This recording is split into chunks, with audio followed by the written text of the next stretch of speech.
a very warm welcome to this live Action for Happiness community gathering. It's fantastic to have you with us from all around the world, wherever you are right now, part of this amazing movement of people taking action for a happier and kinder world together. Once again, we're joined by a fantastic guest, and I'm really delighted that Gelong Thubten is with us today to be talking about today's theme of fearless living. Thubten, it's lovely to have you with us. Thank you so much for making time for this, and also for your exciting new book, which I've been really enjoying, Handbook for Hard Times, which I know we're going to be talking about together. Welcome. Thank you so much. For anyone who's new to this community, very warm welcome. But for many of you here, I know you've been part of this Action for Happiness family for a long time. And what we're going to be doing together is learning from Thubten's wisdom, particularly on this topic of how we can sort of cultivate a stable form of happiness, especially in hard times. And he has fantastic wisdom to share with us. So he and I will be having a conversation for the first part of this. But of course, as always, you all have a chance to be involved. We're going to be doing some practices together, hearing your views in the chat, and then you can use the Q&A function to put your questions to Thubten later in this session. But I wanted to start, Thubten, just really as an introduction to you. I know we've done an Action for Happiness event together back in the in-person days pre-COVID, but maybe you could remind us a little bit about your really interesting and engaging personal story and what's led you, I guess, ultimately to writing this latest book about Handbook for Hard Times. Yeah, thank you, Mark. And thank you again for inviting me to be part of this and to work again with Action for Happiness. I remember we did a lovely event in, I think, 2019. And before we all know what happened after that, before we had our 3 years of lockdown. And so it's really nice to connect again and to connect with your community. My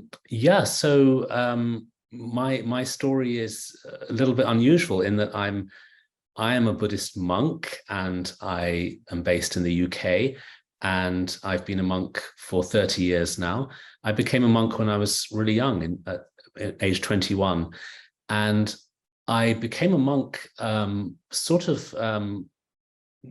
planning to stay a monk. I was only going to be a monk for a year. And it was really through quite immense amounts of stress and suffering that I ended up at a monastery. I was an actor, and I was living in New York, first London, then New York.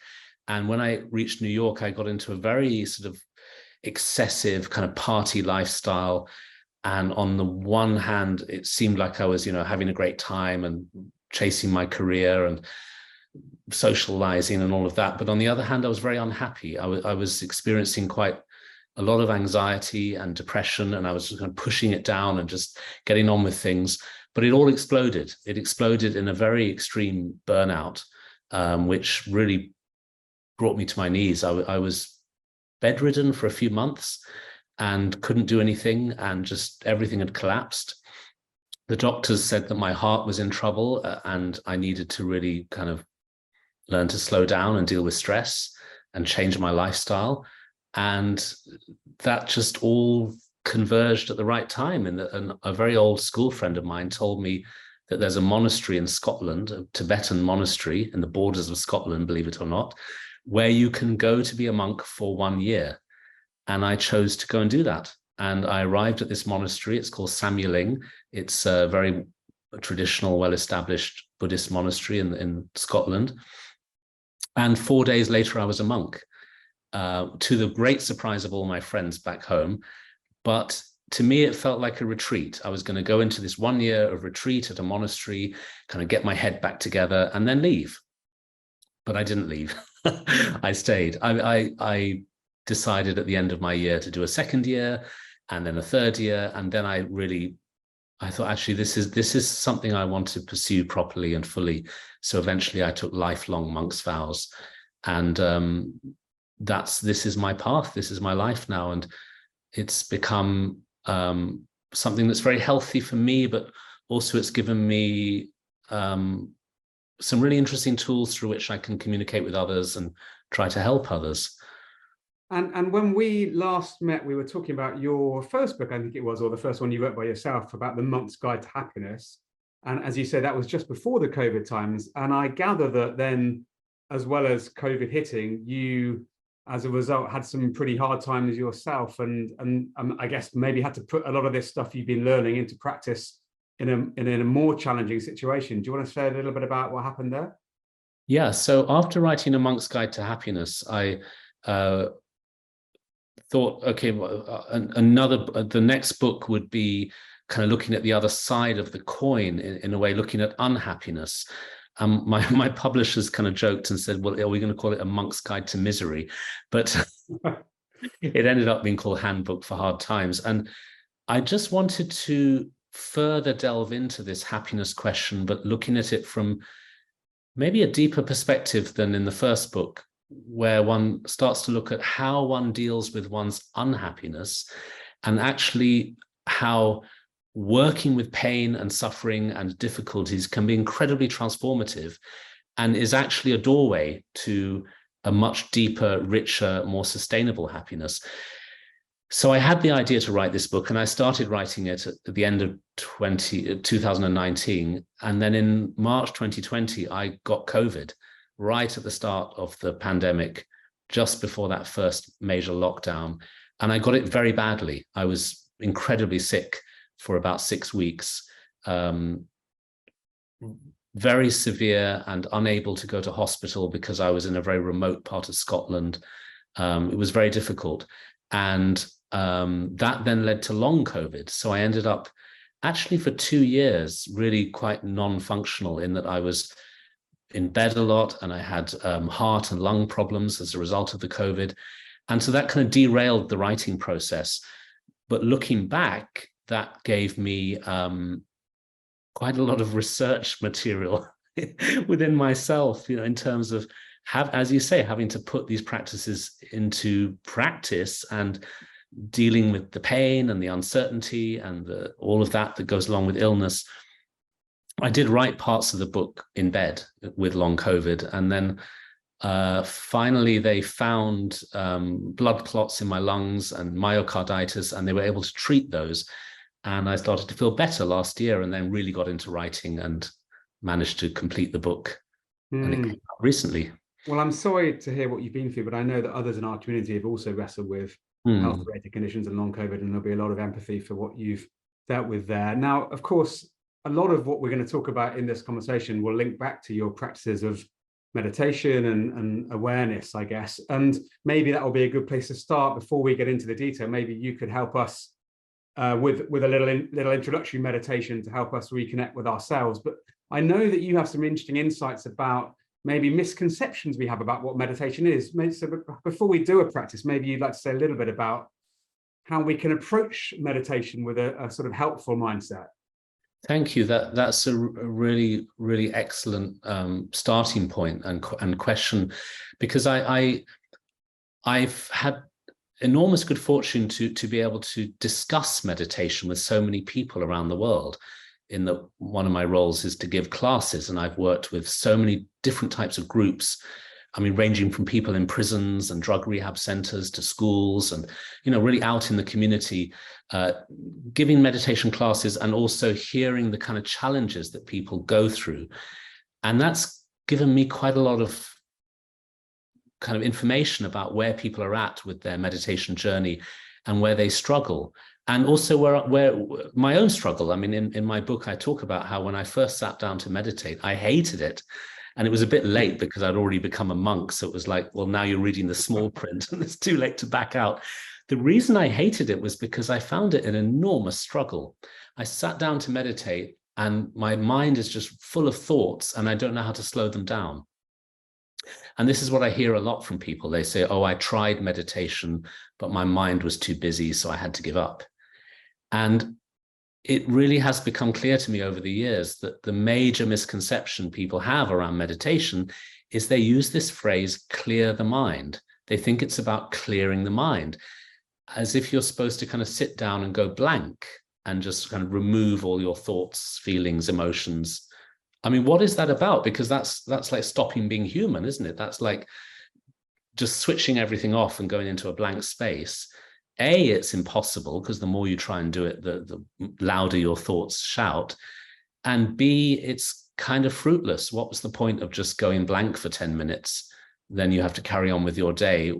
Why? What have you achieved? So I do think this needs to be addressed. I think it's really helpful if people start to understand that meditation is not about switching off the mind. It is definitely about being aware, being present. It's about working with the thoughts and changing your relationship with your thoughts. The relationship we currently have with our thoughts is quite complex in that we are not really fully in the driving seat all the time.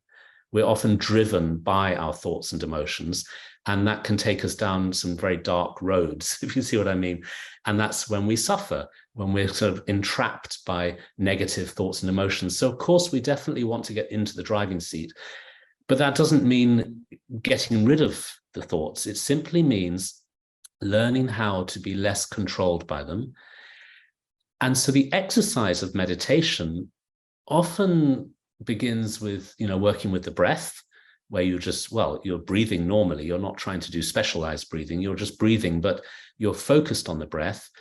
And that gives you a place to be in the present moment. But more importantly, it gives you a place to come back to when your mind wanders.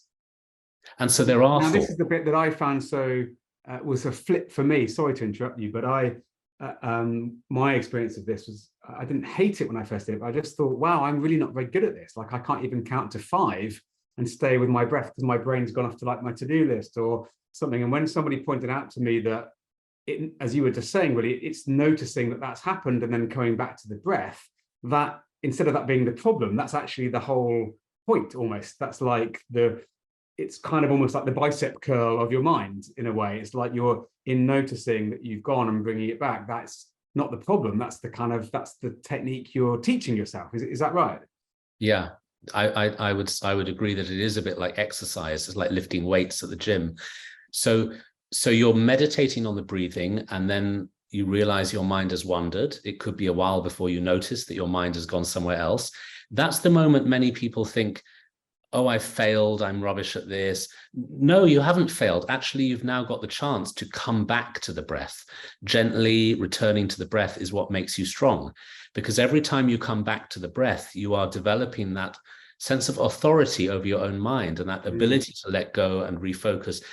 So if coming back is what makes you strong, you have to have somewhere to come back from. So the thoughts that took you away are actually helping your meditation rather than ruining it. So your mind wanders, and it's the coming back that's going to help you. So I think this attitude helps people meditate with much more gentleness. They stop feeling like such a failure. They stop beating themselves up for having a wandering mind. The whole thing changes when you stop fighting the thoughts and start working with them. So with that spirit of gentleness, maybe you'd like to take us through a few minutes of a kind of introductory meditation together. Sure. And if everyone can just remember this key point, which is, don't feel like a failure when your mind wanders, just learn to gently bounce back to the breath. It's all about the coming back. So let's try together a short practice, just a few minutes. It's always good to sit in quite a good posture. I mean, I'm sitting on a chair here, which is fine. You don't have to sit cross-legged on the floor, but I'm going to be sitting kind of straight-ish. I'm not going to be all kind of lopsided. I'm going to be as balanced in my posture as I can be, with my feet flat on the ground. My hands are placed palms down on my knees, so there's a sense of equilibrium in my body. And I always start my session by establishing the wish to be of benefit. That's the compassion, planting the seed of compassion. So just start by really having a heartfelt wish. I'm going to meditate for my own benefit and the benefit of others. This is planting the seed of loving kindness and compassion. Take a moment to think about that.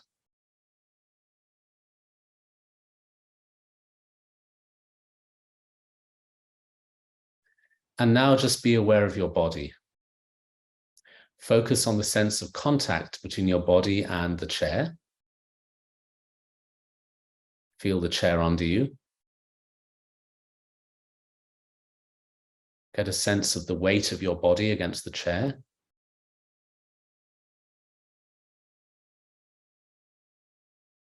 Be aware of your hands resting on your knees or your thighs. Just notice the contact between your hands and your clothing. It's a very direct experience of the here and now by just being aware of the sensations of contact between your hands and your legs. Bring the focus up to your shoulders. Let your shoulders just relax. The tension just drops away.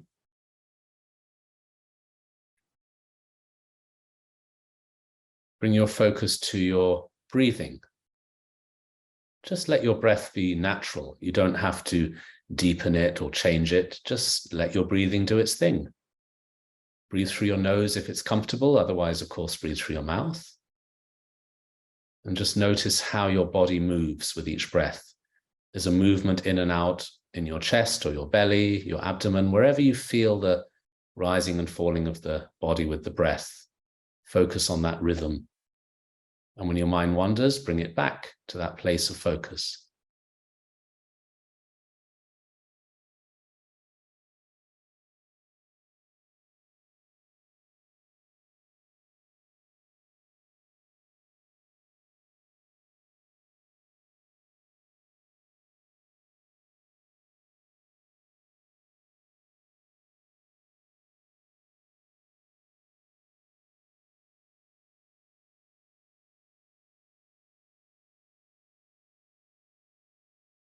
Now maybe focus on your nose. Feel the air traveling in and out of your nostrils, the air brushing against the skin at the edge of your nose. Or if you breathe through your mouth, feel the air against your lips. Focus on the entry and exit of the air at your face. And again, when your mind gets lost in distraction or sleepiness or anything, gently nudge yourself back to the breath again and again. Let's try that for a couple of minutes.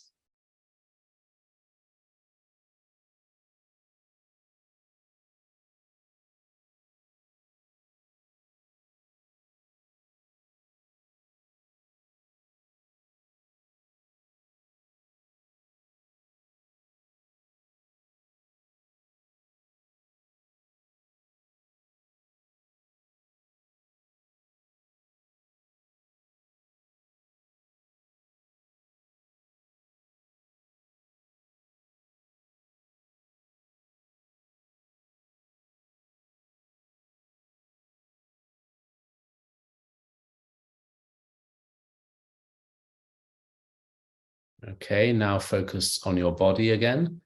Just to end the session, feel the weight of your body on the chair, the contact between your bottom and the seat. Feel the ground under your feet.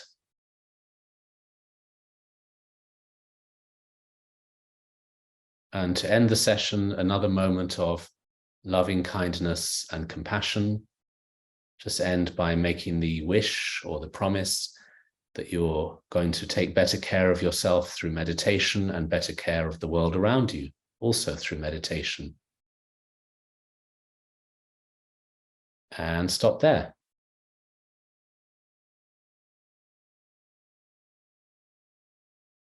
Thank you so much, Thubten. That was, do you know what? I found that much more accessible with what you'd said beforehand, like that kind of permission to notice that my brain was all over the place. And that's part of the aim of this. In fact, I think I've heard you say that, or someone else commenting on what you said about, in some ways, when our brain's busy and runs off all the time and we're able to bring it back, or you might think of that as being a less successful meditation, but in some ways it's a more successful meditation because you're really working with a busy mind. And it's a bit like having a more difficult workout at the gym, to use that analogy again.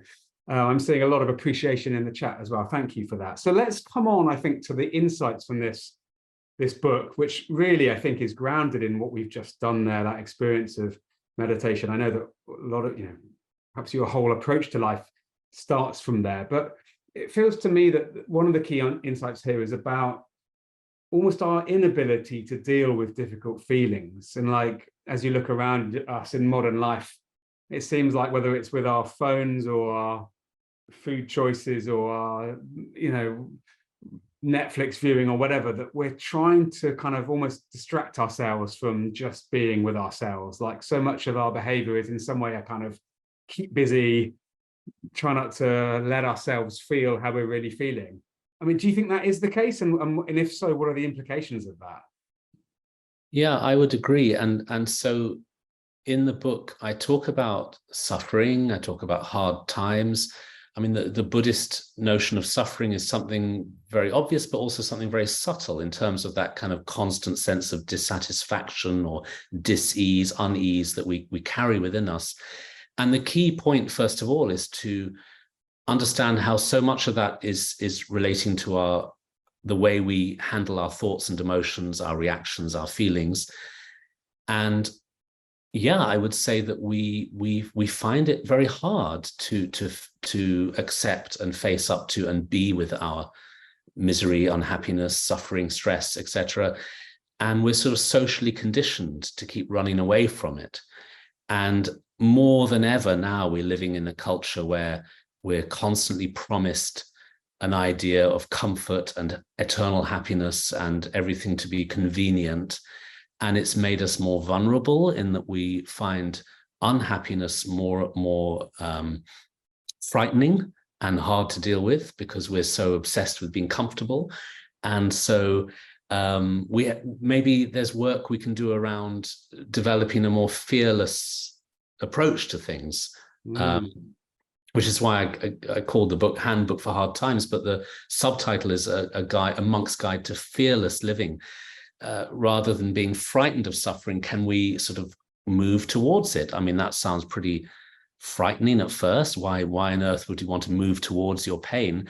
But the interesting thing, counterintuitive as it sounds, is that the more you move towards it and be okay with it, the more it can dissipate, because resistance is really the problem, isn't it? Resisting. In a way, you could say, is there any such thing as suffering beyond the thought of resistance and dislike? It's to do with how you are with your feelings. And I appreciate, of course, we could be horribly ill. We could have a very horrific tragedy going on in our life. And I'm not belittling that or saying, just be okay with it. But I'm suggesting that moment to moment, we can learn to work with the difficult feelings in a very creative way, and that can really help us. That really reminds me of a very powerful experience I had that was less meditation focused, and although it did turn out to be that, but about a very real physical pain problem I have. I was a very stressed management consultant many years ago, and I had a very bad back pain problem that was keeping me stuck in bed, which turned out ultimately to be stress related, but it was very real pain. And I remember the fear I had of that physical pain and the fact that I didn't want to think about it and I didn't want to focus on it. When I was taught what was taught to me as a breathing exercise, but really turned out to be mindfulness. And I was taught to sort of, instead of pushing it away, bring my attention to the bit of my back that was sore and just focus on it rather than trying to ignore it. And notice that the pain wasn't there all the time and it moved a bit and it actually wasn't completely unbearable. And that sort of, like you say, instead of pushing it away, sort of like allowing it to be, somehow took away its power in a way. And maybe you're saying that that's not just the case for physical pain, it's the case for kind of emotional pain too. Yeah, I would say so. And this is a very a kind of deep approach to meditation, is where you're learning how to work compassionately with your own pain and suffering, whether that be physical or emotional. And for me, this became a very powerful practice that really kind of helped me and saved me during an incredibly long retreat. So I'd already been a monk for 12 years and I'd already been sort of giving a few classes and doing stuff out in the world. But then I went into a retreat in 2005 on a Scottish island. It was a 4-year-long retreat. A 4-year-long retreat. Wow. Yeah, in Tibetan Buddhism, we go for these very extreme retreats. So you are enclosed in a space for 4 years. I mean, there's a little courtyard where you can walk to get fresh air, but you're basically behind these walls, and there's no interaction with the outside world. There's no technology, there's no news, nothing. And you're doing many, many hours a day of meditation. You have a very strict program without the distractions of the outer world. But I found it incredibly hard. And actually 10 days into the retreat, I started to experience quite severe anxiety that moved into depression and then would oscillate between depression and anxiety. And it became pretty clear to me that this was the stuff in me that had driven me to a monastery 12 years before that, and I hadn't dealt with it yet, and I'd suppressed it, and now it was coming up full force in this retreat. And for the first 2 years of that retreat, I suffered horribly. And the suffering was all about feeling horribly ashamed of myself and of my unhappiness, and feeling, oh, I ought to be better, I ought to be okay, but look at me, I'm so dreadful. There was this horrible sense of self-loathing around the pain, and just a desperation to escape, to just literally just jump over the wall and flee and just get out of there. And what changed for me was I really hit rock bottom, and it became obvious that I'd either have to leave or stay, but I couldn't carry on like that halfway through the retreat. And I started to apply the technique of just being with the pain and not pushing it away. And that became very, very helpful for me to sit with the kind of physicality of the suffering, the anxiety, which would often spiral into panic attacks, and the depression. I could feel it in my body as a sort of heaviness in the heart, a horrible sensation in the center of my chest. And I learned to use that as meditation. I would meditate on it. I would focus on it. As you were describing with your back pain, at first you think, hang on, don't tell me to focus on the pain. Surely it's going to get worse. But actually, when you lean into it, move into it, kind of merge with it, the resistance starts to melt, and the whole landscape inside you starts to feel very different. And you start to make friends with those parts of yourself that you've rejected for so long and found so frightening for so long. Mm-hmm. And that really has become so helpful to me in my life. And it's what I write about in this book, because I think it's incredibly helpful for everybody if we can learn a very deep kind of acceptance rather than constantly pushing away our discomfort. And I know that just a bit later in our conversation, we're going to try and put that into practice with a little bit of helping people bring attention to suffering, but also bring a kind of compassionate response to that. But before we go there, I just wanted to come back to that point you mentioned about the book subtitle and this idea of fearless living.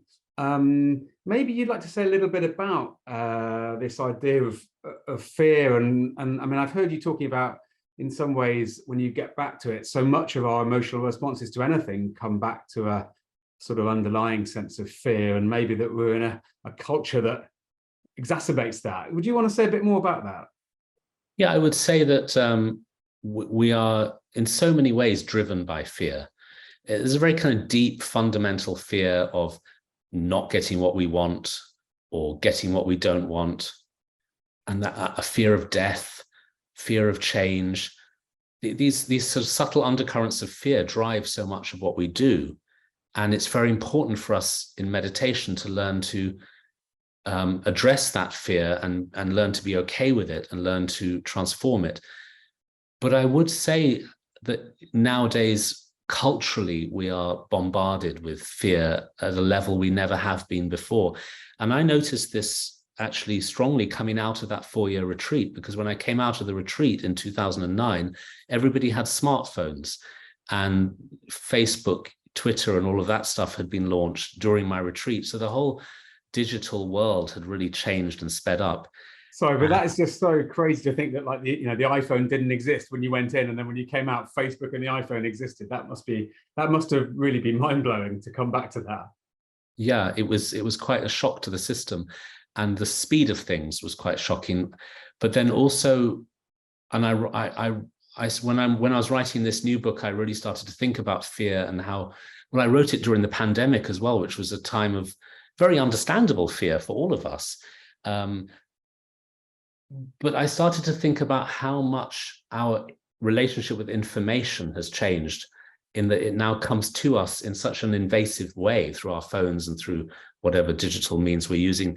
and how much of that information is kind of tinged with anxiety creating words and phrases, the whole idea of clickbait, where you sort of see an article, a headline, and you click on it, and then you're drawn in and you see the ads. The headlines are fear inducing. And I also started to notice how when you sit on a train now in the UK, as soon as you sit down on the train seat, you're told, if you see something suspicious, phone this number. And there's this kind of constant sense that we're reminded of peril all the time. And so I think we are living in a time where anxiety is being exacerbated by the way information is thrown at us constantly in a very kind of shocking way. We're made to feel shocked all the time. And that turns us into a kind of animal of fight. We become fight or flight animals, and we're filled with cortisol and adrenaline and all those fear chemicals. So fearless living is not about just having no fear. It's about learning to move into the fear and move through it, and learn how to work with those fearful sensations in our minds and bodies. And in that sense, the fear is quite useful because it gives you something quite juicy to work with in meditation. I mean, the whole theme of my book is that the more difficult your life is, the more you have material to turn into, like compost becoming fertilizer on a field. I love that. And it reminds me of something I've shared in these before, but my colleague Alex, who says things are either good or good practice. And I think whenever we have an uncomfortable experience or feeling, we can think of that as material to work with, as you say. I'm really struck by what you said about, I guess the society we're in cultivating an unhelpful sort of pervasive sense of discomfort. And of course, in some ways, capitalism itself, or the market economy, sort of, you're never enough unless you buy this, and you always are lacking something, and you're not this enough or not that enough. And of course, part of our whole mission with Action for Happiness is about sort of finding that inner sense of worth and happiness. But I guess another theme that comes out, which again is part of our ethos in this community, is about the importance of community and connection and compassion, and how we respond to this, not just individually, but collectively. How does fearless living look when you link it into these ideas about togetherness and kindness and compassion and so on? Yeah, I would agree with everything you've just said. And it's very much the case that we are living in a consumer society. It involves a lot of messaging that makes us feel bad about ourselves and makes us more isolated, more competitive. And I think it's an incredibly rebellious thing to do, to be able to step back and learn how not to buy into that, and learn how to tap into our inner happiness, which is so much frowned upon by the world around us, that tells us, no, it's out there, you need this and you need that. But to withdraw into one's own heart and find inner happiness can then become a place from which we can reach out to others with compassion. And as you say, compassion, community, these are the most healing elements in our life. I mean, we are here to connect. And when we connect with others in a compassionate, generous, loving way, with less egotism and less jealousy, we become healthier in our outlook and our feeling inside. I mean, our body chemistry changes, and our world starts to change from a place of compassion. So I would say that if you want to develop more compassion and you link meditation practice with that, it gives you tools, because it's difficult just to decide, I need to become a more compassionate person. How do I do that? I need to learn how to work with the parts of myself that are blocking the compassion. I need to work with my fear. I need to work with my stress. I need to work with developing my heart. And so meditation gives us that.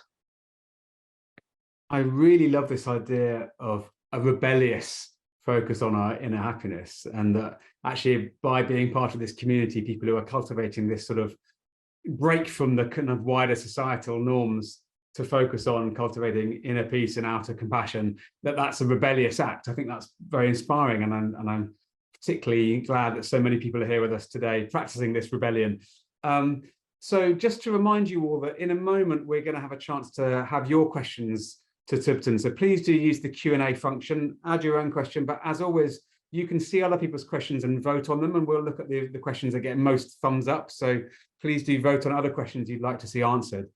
But before we go to questions, we're going to do another meditation practice where, Thubten, I'd love to invite you to sort of help us practice a bit of this fearlessness. And I guess, as you've reminded us, having some material to work with, instead of being something that we're scared of, can actually be helpful. So I wonder, maybe we could ask the community to bring to mind something that we're struggling with right now. So how could we describe that? So maybe if you'd like to bring your attention to a source of suffering in your life right now, wherever you are in the world, and maybe if you wanted to share in a few words in the chat, just so we've got a sense of what people are bringing. And before we go into meditation, anything you wanted to do to help people think about how to, I guess, not throw themselves off at the deep end here, but just choose something that they can work with? How do we do that? Yeah, I would say, let's not traumatize ourselves. Let's not, maybe we're not ready to think about things that are just too hard to go there at first, but it can be just whatever is presenting right now in your day. I mean, have you had a hard day? Have you had a difficult day? Are you feeling tired? Are you feeling stressed? Is there some pain in your body? Is there some discomfort in your mind? And I think even if you find that even if you've had quite an easy day and things are kind of okay, when you go inside, there is often that sense of discomfort or dissatisfaction, that kind of inner subtle stressful energy. If we can just kind of think about that, I think I'm just going to read out some of the things people are sharing in the chat, because a victim of abuse, worrying all the time, chronic health condition, painful finger joints, anxiety, depression, feeling like a fish out of water, loss and grief, lack of fulfillment, job loss, bereavement, being alone, divorce, uncertainty, stress, feeling abandoned, depression. I mean, just even in that list, there's a huge amount of, I guess, commonality, but also unique things. Someone with Parkinson's, someone feeling resentment, someone with IBS. I'm feeling a lot of, I guess, compassion for that list, because that's a lot that people here are dealing with. What comes up for you as you see that? Yeah, we carry so much, and people have very complex lives with so much history and so much in the past and also the present that is troubled. And the meditation approach is to go beneath the information or the storyline. When I say story, I'm not belittling it and saying it's just a story, but I'm talking about the kind of narrative. Go beneath that and feel how it feels right now in our bodies. And that's the place where we can learn to heal, is how it feels right now in me, whatever it is, something from 20 years ago, something from today, something major, something more subtle. How I'm feeling right now in my body. Is there a sinking feeling in my heart? Is there a tightness in my jaw? Is there a fluttering in my belly? Where is the discomfort? Go beneath the words and into the feeling, and that's where we can start to meditate. And that is the source of healing for ourselves. Well, should we do that a little bit now? Would you like to help to sort of guide us through a few moments of that, just so we can experience that? Yeah, so I want to just say that if anybody is feeling extremely upset or traumatized, then maybe just sit and relax. Don't feel that you're being pushed into, facing the demons so much. It's just be with the sensations if you feel okay about that. And the idea is, again, we start our session with compassion. So start with a deep wish. May I benefit myself and others. May I develop compassion. May I practice for the good of all. Start with that wish or intention for a few moments.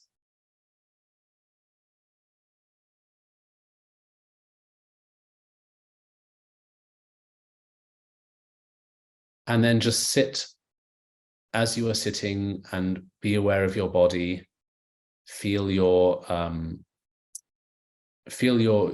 chair under you, like we did before. Be aware of your shoulders. Bring your mind to where your body is. Really inhabit your skin, physically and mentally. And the mind will keep flitting off into distraction all the way through the session, but you just keep gently coming back.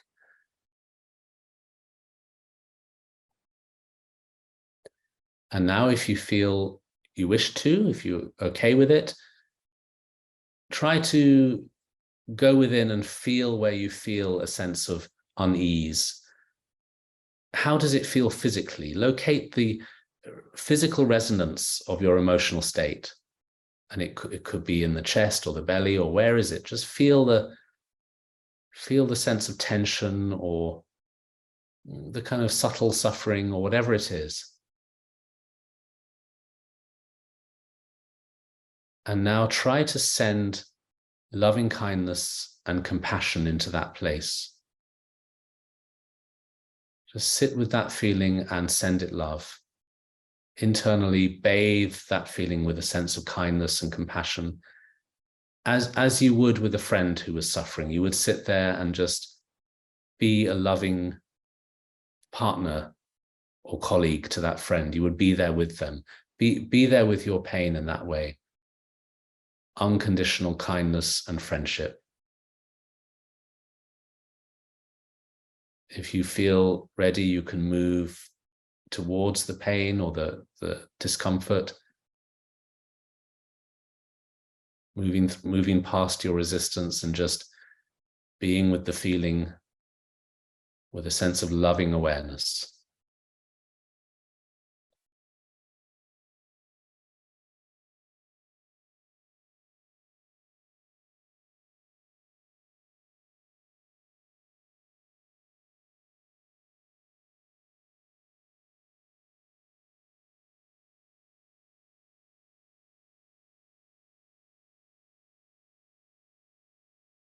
And we'll just do a short session for now. We don't want to be too intense about it. So end with a wish that all beings, all sentient beings, may find liberation from suffering. May there be compassion for all. End with that wish.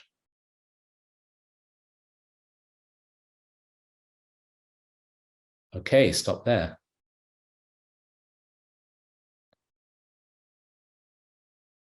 Thank you again. That was really powerful.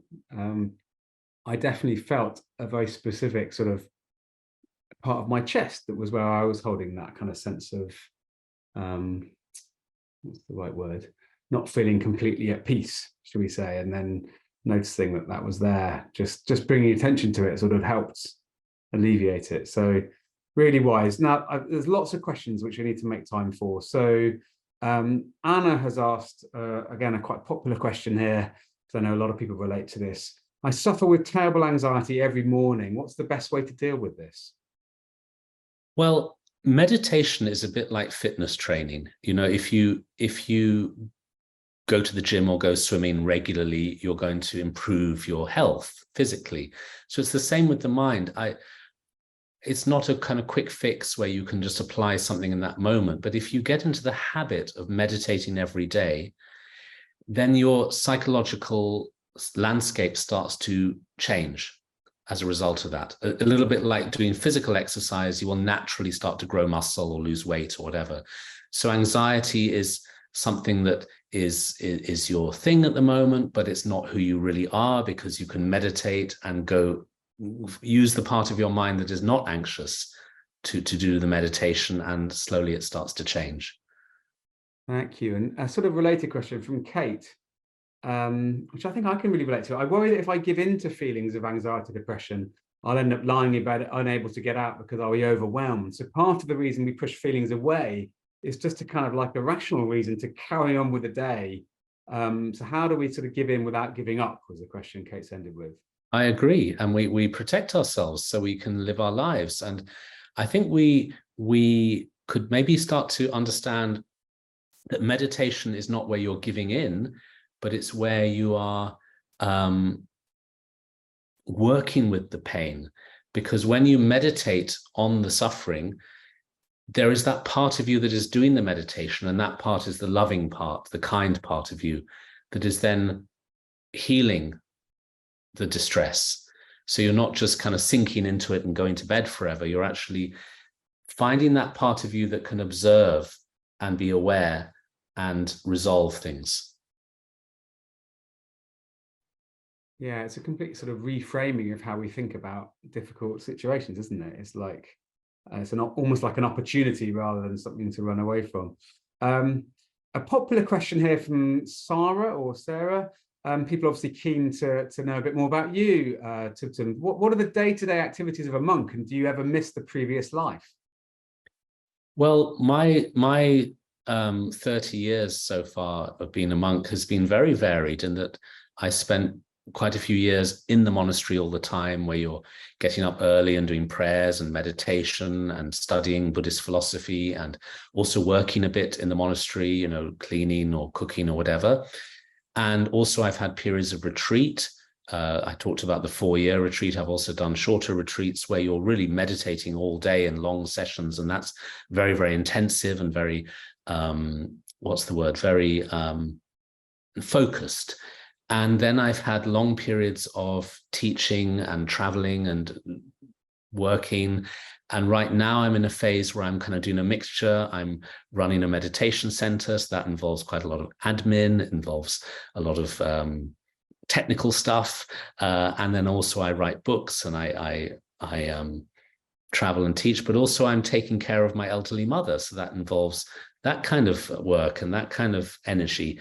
So yeah, I have quite a busy life actually. And people often think monks don't understand stress, but I really do understand stress. I've been there and I still go there, and I know what it's like to be very busy, but I know what it's also like to bring meditation into that busy environment and how much that can help me. And in actual fact, given what you told us this evening, the fact there is some busyness in that life gives you more material to work with in your meditation as well. So somehow it enhances the practice. Another great question from Clifford. What's specifically the differences between meditation and mindfulness, or is it kind of the same thing? In Buddhist philosophy, we use the two words interchangeably, and one way of looking at it could be to say that meditation is where you sit down and do the practice. Mindfulness is where you bring that practice into daily life through practicing mindfulness as you go about your daily activities. I like to talk about micro moments of mindfulness, tiny moments throughout the day. I'm also aware that these days the word mindfulness can be used as a generic term for meditation courses, where the word mindfulness is preferred over meditation, perhaps because some people find the word meditation too much linked to spirituality or Buddhism, and for them the word mindfulness has more of a neutral tone. I'm fine with that. Call it whatever you want. My thing is just get on your cushion and do it. Yeah, the way I thought about this, or had it explained to me, is meditation is the best way of learning the art of mindfulness, because you're dedicating a very specific time and an environment often that's conducive to practicing. But for them, mindfulness for me is something you can then use anywhere at any time. So once you've kind of used meditation to go deep on learning a technique, I can be in a meeting, cycling, having an argument, wherever I am, and I can try and bring that element of awareness. Even if I'm not actually meditating, I can just try and have that sense of like tuning in to what's going on. So I think of my meditation as the best way of learning mindfulness, which is a life skill you can use anytime, anywhere. But I may have made my own definitions up there. I appreciate it. No, I think that's lovely. I think that's really lovely. And I think the key word is awareness. I think all of these practices are to help us become more aware and crucially to become more compassionate to ourselves and others.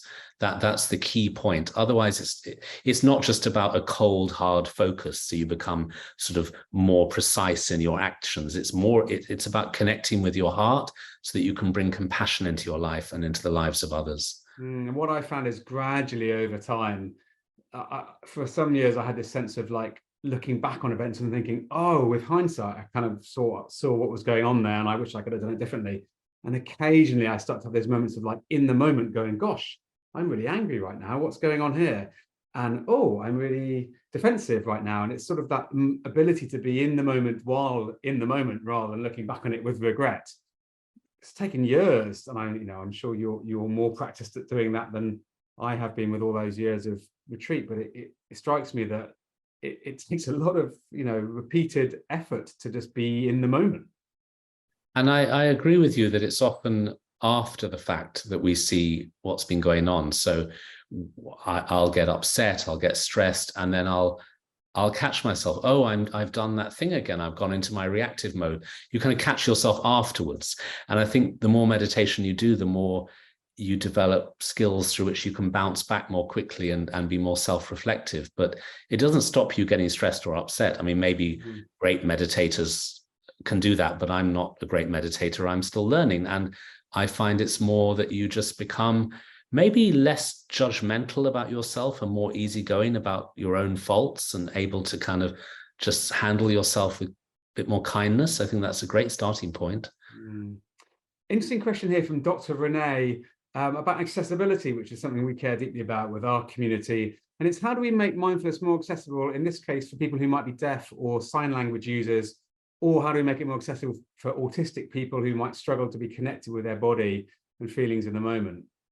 Well, definitely accessibility is easier now that we have lots of different types of media we can use, you know, whether it be audiobooks, whether it be apps, whether it be different ways of presenting the techniques that will reach everybody. When it comes to things such as autism and other situations like that, what is so important is to have teachers who can target and tailor make the techniques according to the student. It's not that one shoe fits all. And there are some situations where traditional formal meditation may not even be appropriate. It may be other ways of being mindful through movement, through gardening, through painting, through drawing. There are so many ways of applying meditation in different lifestyles. And it's important to be open to the range of possibilities and to have good teachers and good instructors. That's a lovely answer. Thank you. The next question is from Tenzin, a name I recognize, I think, from our Action for Happiness app community as a regular user there. So just to say, if anyone's here who's been enjoying the sense of community here and all the great support in the chat, and you'd like more of that in your hand and in your pocket on a daily basis, do check out the Action for Happiness app. We have over 230,000 people on there who are sharing ideas and some of these practices and insights on a daily basis. But Tenzin's question is, what role does self-acceptance play in this idea of living fearlessly, and how can we cultivate it? I think self-acceptance is crucial. And for me, this has been so important because, as I mentioned earlier, I used to be so hard on myself and so filled with self-loathing and particularly shame about whenever my mental health hasn't been so great. And I felt ashamed about that and felt embarrassed and disgusted with myself, and it's so destructive to go down that road. And I find that to be kind to yourself is very much about learning to be okay with your own feelings, and meditation really opens up the space for you to be able to do that. And it's a kind of paradox, because you might think, well, if I'm totally self-accepting, would I ever want to change? But I think change and growth comes from a place of kindness and being okay with who you are, and that gives you a good foundation through which to develop. Now, I was going to say we're rapidly running out of time and to move towards a close, but I've just seen Sanja's question here, which I feel is both very difficult, but also incredibly relevant with what a lot of us have been going through, particularly post-COVID. But I see a lot of grief-related trauma at the moment. And so Sandra's question is, how do we deal with the loss or death of dear ones, loved ones? How can mindfulness and what we've talked about here help? Yeah, I mean, that is such a difficult situation. In fact, I do write about that in the book, where I talk about the most difficult thing I went through was losing my teacher, who was murdered 10 years ago in China. And he was a Tibetan Lama, and he was on a trip to China, and this awful thing happened, and I was very close to him, and the grief was astronomical and horrendous. But I did find ways of working with those sensations in my body, the feeling of sadness, the feeling of loss, the feeling of terror. Using meditation really helped me go through that experience and help me survive it. And so whether it be grief, whether it be depression, anxiety, there are so many different things, but it all boils down to one thing, is that right now in this moment, I'm suffering, and can I learn how to give compassion to that part of myself that is in pain? And meditation is an amazing tool for doing that. It's not the only way, but it's fantastic and can help in even the darkest of times. Thank you. And I'm sorry about your loss and anyone here who's affected by loss. We're at the end of our time together, and in a moment I'm going to hand to you to have a final word. But before we do that, I want to express my gratitude to the community and to you, to particularly for everything you've shared with us today. But I also want to invite us to do, as a community, a little process we call our checkout at the end of Active Happiness gatherings. And it's got 3 simple parts to it. And the first is very much building on what you've shared with us today, which is just to take a mindful moment. So why don't we all just take a breath and a pause and just notice how we're feeling right now, having spent this hour of really thoughtful time together. And as we take a breath and bring our attention back to how we're feeling, maybe focus specifically on things that we're feeling appreciative of, that we've heard from Thubten in this event, and perhaps what we've seen from each other in the chat and what we felt as being part of this community together. And if you'd like to share just a couple of words in the chat about something you appreciate about this experience together today, then please feel free to do so. As ever, it's really lovely to hold that sense of togetherness. And I'm just seeing words like grateful, appreciation, wonderful, thanks, inspiring talk, community, uplifted. So thank you all for saying those things. The final part of the checkout is just to cultivate that sense of appreciation and to send it out to the parts of the world where that's most needed right now, to send out that sort of warm-heartedness, that loving kindness, that sense of compassion to people that perhaps haven't had the opportunity to be at this event today, perhaps haven't had the chance yet to learn these skills, perhaps could do with more self-acceptance, more mindfulness in their lives. Something that I think the world could do with so much more of right now. And as we do that, let's try and bring to mind the pledge that members of Active Happiness take to try and create more happiness and less unhappiness in the world. Thubten, thank you. And I'd love to hand back to you for a final thought. What would you like to leave us with as we part today? I just feel so much gratitude. It's so kind of you to invite me to be part of your community today. And I can see some of the comments that are on the side of the screen. There's so much love and gratitude and kindness.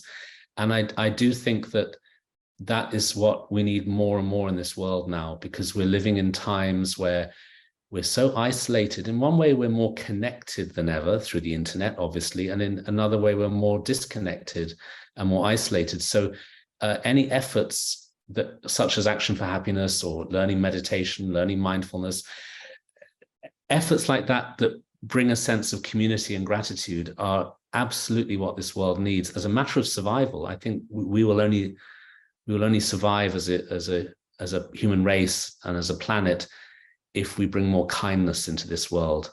And thank you for giving me the chance to talk a bit about that. And I hope some of the things I've said have been helpful or useful. Thank you. Absolutely have. And you've reminded us that we can all be happiness rebels as well, which I like as a concept. So tomorrow we're going to send out a link to the video from this event and the chat file, and also where people can find out more about the book and your other resources.